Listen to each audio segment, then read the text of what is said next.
وصفتنا لليوم أطيب مسخن فلسطيني بالنكهة الأصلية.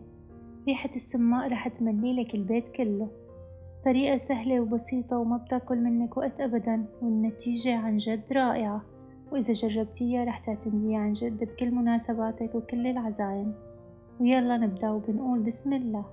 مقلاية على النار حطيت ربع كوب من زيت الزيتون، وحبتين بصل كبار مقطعين. يا ريت إذا عم تحبوا وصفاتي ما تنسوا تشتركوا بقناتي وتفعلوا زر الجرس ليصلكن كل شي جديد، وتحطوا لي لايك وتعليق حلو مثلكن شو بتحبوا أعملكم وصفات جديدة.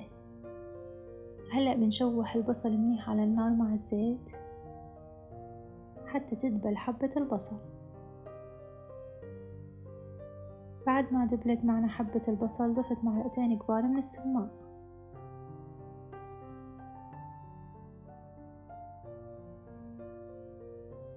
ورشة فلفل أسود، وبنضيف ملح حسب الرغبة. أنا ضفت نص معلقة كبيرة ملح، وبنقلب ليختلطوا المكونات سوا. وبعدين بنضيف الدجاج، أنا سلقت فخدين من الدجاج ضفتن على البصل، وممكن إذا بتحبوا تضيفوا صدور الدجاج ما في أي مشكلة. قلبتن منيح لتمتزج الطعمات سوا، وضفت عصير نص ليمونة، وهيك بيكون عنا أطيب حشوة للمسخن جاهزة. حبيت لفها بخبز الصاج، فيكن تستخدموا خبز التورتيلا كمان، بس هو الطريقة الأصلية بهذا الخبز. بعد ما جبته قطعته مثلثات مثل ما مبين بالفيديو،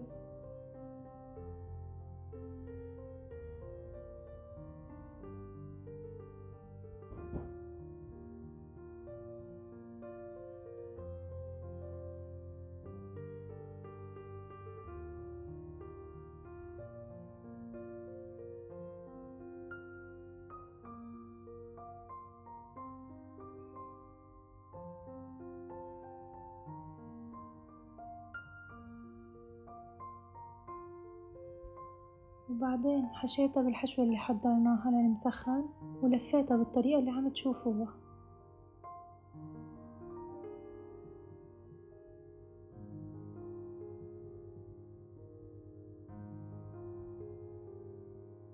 ولفيت كل قطع الخبز بهي الطريقة.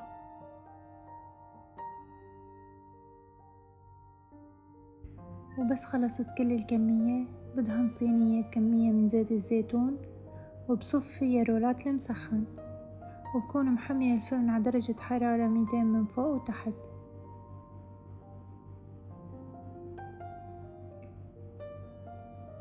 وبدهن وشهم بالزيت كمان قبل ما أدخلهم على الفرن. هون حضرت معهم صوص اللبن بطحينة كتير مناسب مع رولات المسخن، بس لبن وطحينة ورشة ملح.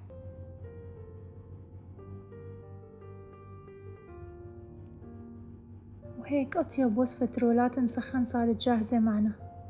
جربوها واكتبولي رأيكم بالتعليقات، متأكدة رح تحبوها كتير، ورح تصير من وصفاتكن المفضلة، لأنه عن جد سهلة وسريعة وطعمتها مميزة. وألف صحة وهنا.